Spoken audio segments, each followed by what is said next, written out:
Hi, everyone, and welcome to the Sam Dever Podcast, episode 47. In this episode, I speak with my dear friend, Charlie Statires.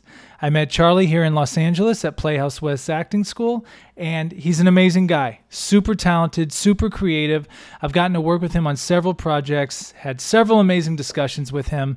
So it was an honor to have him come do a sit-down in-person podcast, which is actually my first in-person podcast since my leg injury well over a year and a half ago. So this was a true treat, and Charlie actually brought some of his artwork in for the backdrop, which was a nice added touch.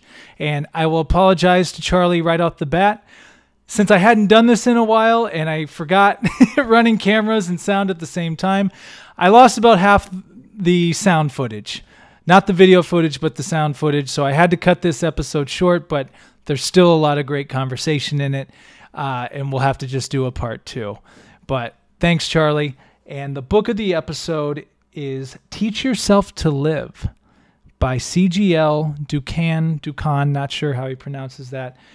You wouldn't think it's an amazing book or who needs to be taught how to live, but actually this is an incredible book. Breaks down just a lot of practical philosophies on life, from your work you do, how you spend your time, taking leisure time, how you really have to make conscious efforts to rest and put things down and actually just enjoy life. It's a really good book. I really enjoyed this, and it was really motivating for me to take a look at my life and to see where I can just become most efficient and get the most out of it and have the most fun. So that is Teach Yourself to Live by C.G.L. Dukan. And without further ado, here's my conversation with Charlie.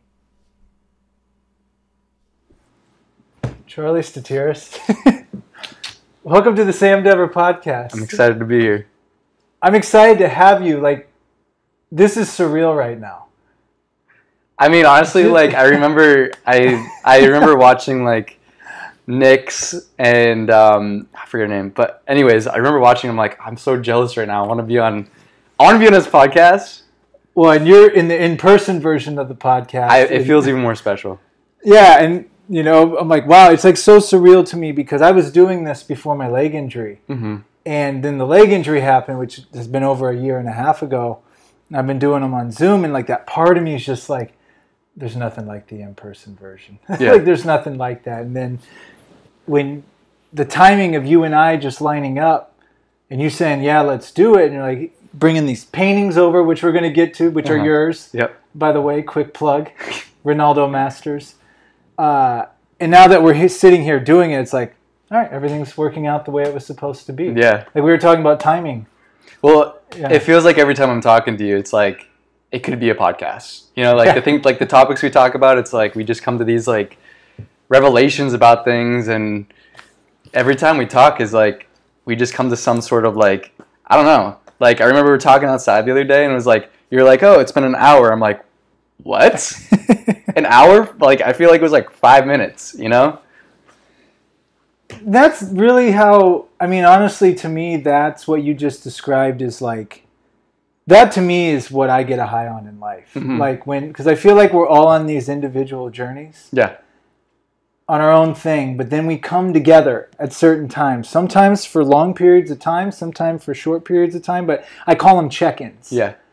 And, at Playhouse West, I can't tell you where we met. Uh-huh. I can't tell you how many times where I'd go out of class thinking I'm going to have a 2-minute conversation with somebody, and it's an hour and a half later. Yeah. But I would be so energized. Uh-huh. And would feel so good because this connection with this soul that you just talked to got whatever it is you were going through, or you get whatever they're going through. You speak but the it's same language. You guys are going through the same thing too. It's so the people who you cross paths with, that's I've noticed out in LA at least, and even anywhere, I've just noticed a lot of the people are going through the same thing, not the same thing, but a similar thing that's kind of on your mind or something that you're going through, and it's I don't know, either something you'll say something or they'll say something and you'll just have something solved. You know what I mean? Yeah, that's what I love about LA, because LA is it's a place where you can go to be whatever you want. No one's going to judge you for it. Like everyone's an actor out here. Yeah. Everyone's an artist. You could be a civil engineer downtown, but if you tell them like, yeah, I do pop art on the side, or I'm in this play this weekend. No one like bats an eye. Yeah. Like, oh, okay, yeah. Other cities it may be a little bit different, but the other thing too is like there's the same mentality, the same mind frame, kind of a same, maybe not the exact same for everybody, but I would call it like the same realm of viewpoint of perspective of life. And not the typical path is for everyone. Most of us out here, like we all came here because we didn't want that. Yeah, typical path. So let's take it back here for a second. I'll never forget right down there. By the way, I actually walked by today and I had to tap on the door because I was like, I just touched the mic. Hope that didn't fuck something up. But I just had to tap on the door and be like, thank you. We're talking about Playhouse West. Yep. And in particular, the studio off Lancashire down there, where you and I met. I believe it was my night too. It was. Yeah. Wait, no. Your night. I don't know if you want to count the audit. I audited, had a class. Correct. That was my third night. Yeah. Because I remember I was sitting next to you because I was to go up the first day. Yeah. To do the repetition or whatever. Yeah. And I'll never forget, man, you sitting next to me. I've told this story to so many people. I'll tell you why. Like, you sit next to me, and you're like, hey, I'm Charlie. Hey, I'm Sam. Where are you from? Like, from New Hampshire, out east or whatever. I just moved here. I'm like, oh, yeah, and you're like, yeah. I'm like, how old are you? You're like, 19. I'm like, 19? Wow. And you're like, yeah, I was in school, and I just left and came to L.A. And I remember thinking, like, that's the mentality. Like, that's the difference between a lot of other places and people, man. Like, I want to get into that with you, like, because it's like, I have so much respect for that. Because to be able to take that leap of faith like that, and to leave that environment of, like, you got to go to school, you got to go to college, you got to do this, this, and this, and just be like, you know what, I'm just going to go out to Los Angeles and pursue acting. Yeah. Tell me about that. Yeah, I mean, the story goes like this, I guess. Like, I was just in college, and one day I woke up. No, I was auditioning for a play in college. And again, going off that, like, point about, like, you'll come across somebody or you'll meet somebody for a certain amount of time, and they'll give you what you need. Or, God will talk through them, I guess. The universe will talk through them. And, I was in college for, like, my first semester, kind of the first week of the second semester, and there was this RA, and I remember I was auditioning for the play and got the call back, and it's funny. The whole audition thing was so funny. I didn't know how to sing, and I was saying happy birthday. I was like, this is weird. But anyways, there was this dude, my RA, he was this very, like, introspective type of guy. And I was just like, I wasn't feeling so good that day, and I was kind of like walking around. And I remember that night I went on to walk in the woods. You go to the woods if you need some sort of, like, help.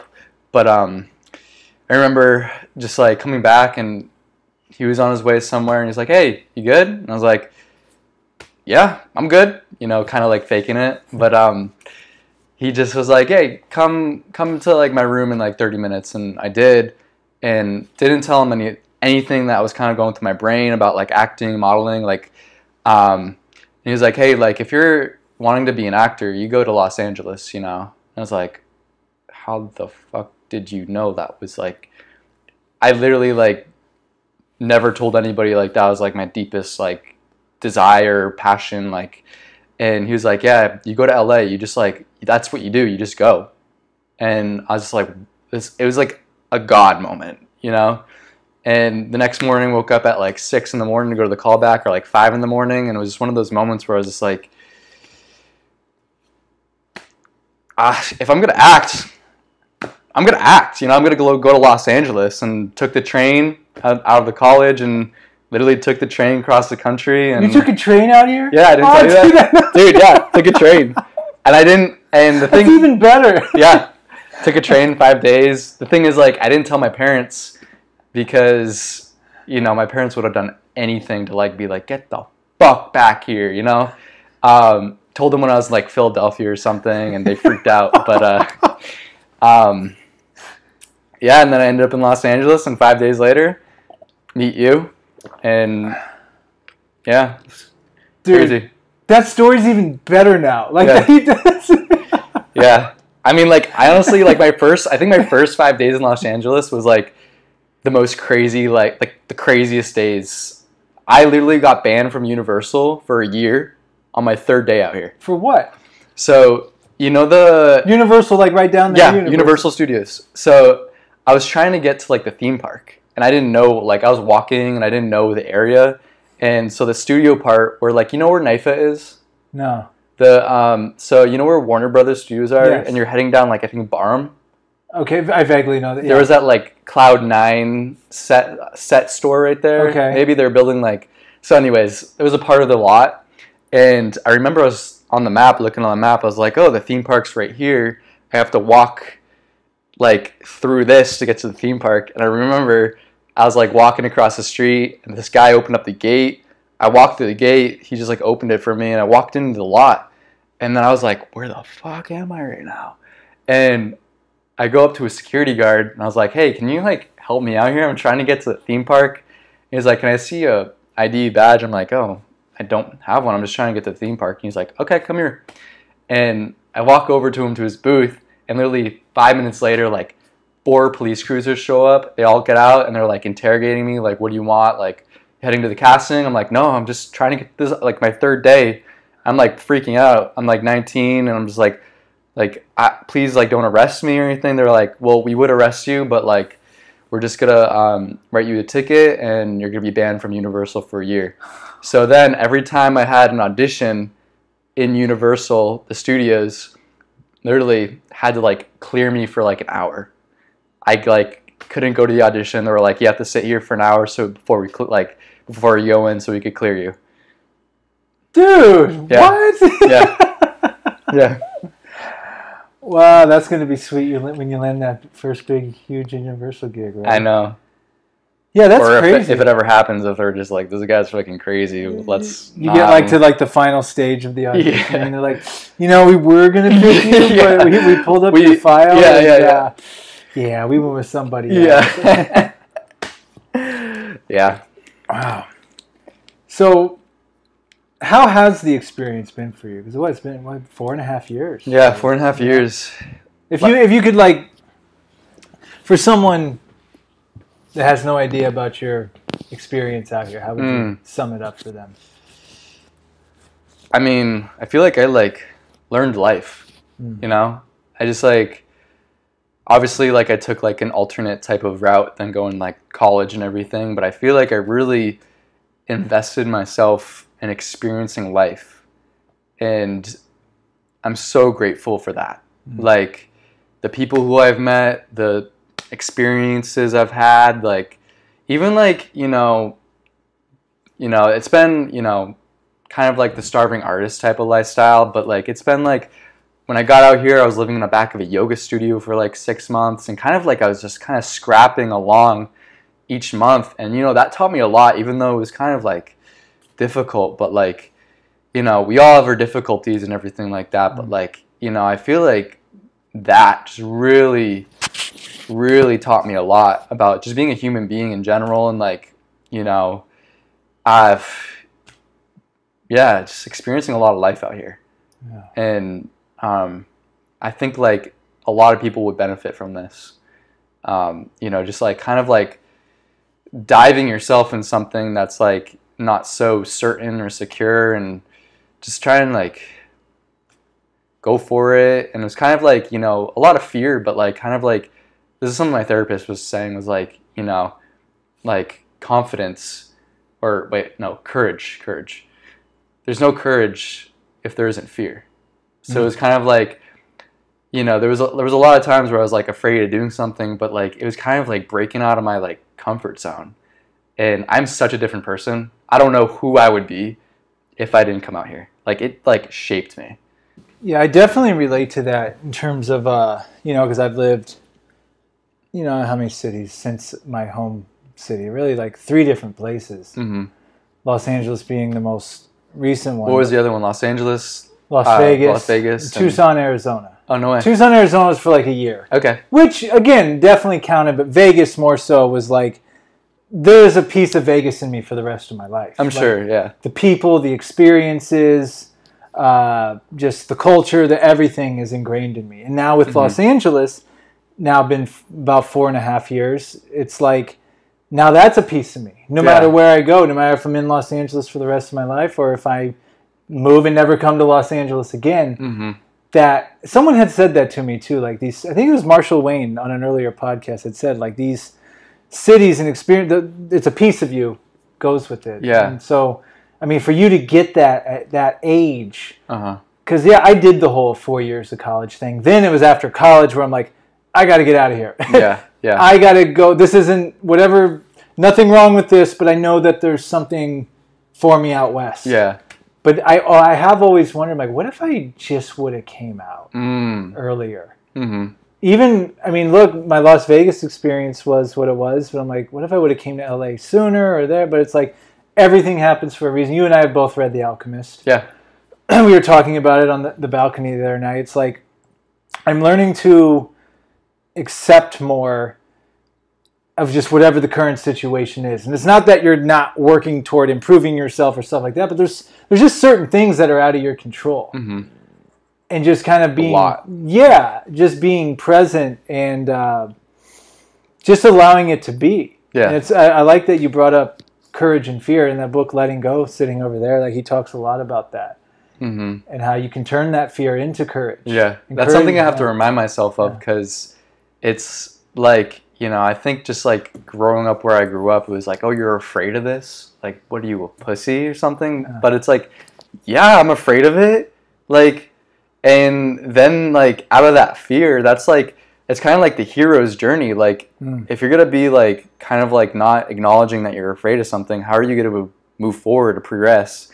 How are you going to like overcome difficulty? You know, and that's something where I've had to realize it's like, things aren't going to be so smooth sailing. Like you have to like being courageous is being courageous, you know, like people, like I feel like you see these like, you know, people who are like celebrities and stuff, and you know, it's kind of like viewed as like, oh, they're like these like people who just, you know, don't have these human attributes like to them, like fear and everything. They're not afraid of anything, but like I'm sure they do, you know, like they're just really courageous people to be pursuing what they're pursuing and putting themselves in those situations. And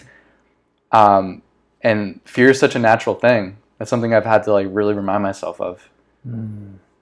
Yeah, it creates so many. And he was talking about in the book Letting Go, and there's something else I want to say off what you just said, but fear, like a lot of negativity, all comes from fear. Like all of it, jealousy, possessiveness, for sure. Just tendencies and like erratic behaviors, it comes from fear. So if you can turn that into courage, it's amazing how a lot of that just goes away. And going to the celebrity thing you were saying, it's like, it's a spell celebrity. Like people in social media has just amplified that to the fullest. But it's like the hero's journey. He talked about it in, I don't know if it was The Hero with 1,000 Faces or which book it was, but he basically said, like, everyone loves the idea of, like, Jesus Christ, the idea of the knight in shining armor. Yeah. It sounds great on paper after it's all over, but the actual people that were the heroes, it was brutal. Yeah. It was complete hell. There was no glory. Yeah. Like, Christ was crucified, like, terribly, like, gruesomely. The knight goes through hell to go slay the dragon, but it all looks good, the story sounds good, but the actual going through it is not glorious. And that's the thing about Hollywood and LA. It's like people see the photo shoots. They go on Instagram and saw that you were just in whatever video or whatever, this, that, and that, but they don't see the other side. Yeah. Well, you know, the thing is, like, I feel like for, like, you know, I'm on, you know, seeing all these people, like, booking stuff, like, you know, like, glamorized and stuff, and it's like, you like, I feel like people like want that lifestyle, but then it's kind of like, I don't know, like the lifestyle of, like, you know, just like, I feel like I'm I'm my own character, you know, like, and I remember like listening to a Brene Brown thing where it's like the person like the person who like when you watch a movie or read a book, like these guys aren't like going through life easy and stuff. Like that's why you're invested in them. Like, and it's for me, it's like I'm not saying I want to struggle, but it's like I want to like make this life, experience this life, even if it's like I don't want to like. And it's all about the journey. I think that's what you have to remind yourself of. And yeah, it's like I feel like people. I don't know. I mean, I don't want to comment on like other people and stuff because I don't know what they're in like what they have going on and stuff. And but as for like just for me, like I want to create this like this at the end of the day when I'm like 80 years old, I want to like look back and be like be able to tell these stories to people and be like kind of just like to be a character like a Don Quixote. Like I fucking love Don Quixote for that purpose. Like he went after this life of knighthood. Everyone thought he was crazy, but I would love to be Don Quixote. You know, like he has so many stories to tell, and he was a madman. But that's just I feel like who I want to be. I want to be the madman. You know, dude, I still need to read that book. It's great. Isn't it like 900 pages? Dude, thick. Yeah, it took me. I think I started it during the pandemic. Got 500 pages in, stopped for like a good year, picked it back up, and I was like, I gotta get through this.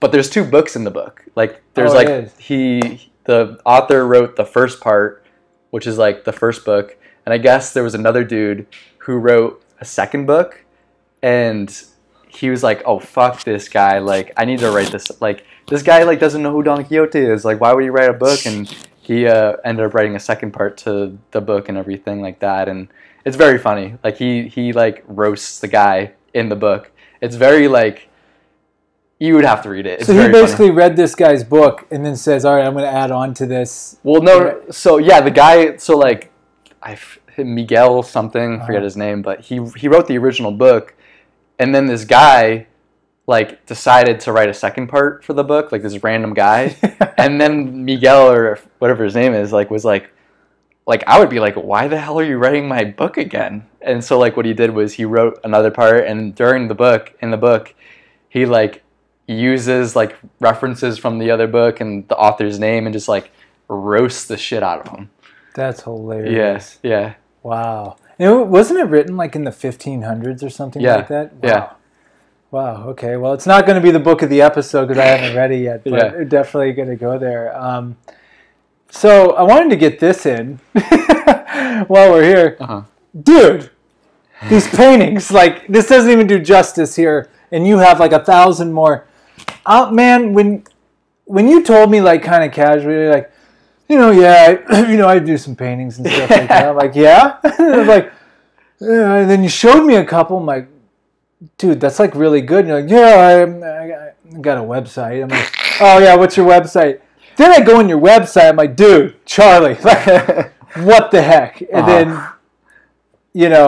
I hope I can say it, a.k.a. Reynaldo Masters. Of course. Your alter ego, if you will. How did that happen? Like, because you're like amazing. Oh, thank you. Like what? Just the paintings or Reynaldo Masters? Well, okay, maybe both. And just to plug you again, like you've done art shows out in LA now, which were incredible. Like this is all outside of acting and modeling and all that. Like this like hit me out of left field. Like somebody, and it's kind of like when I saw your soccer, how good you were at soccer. Yeah.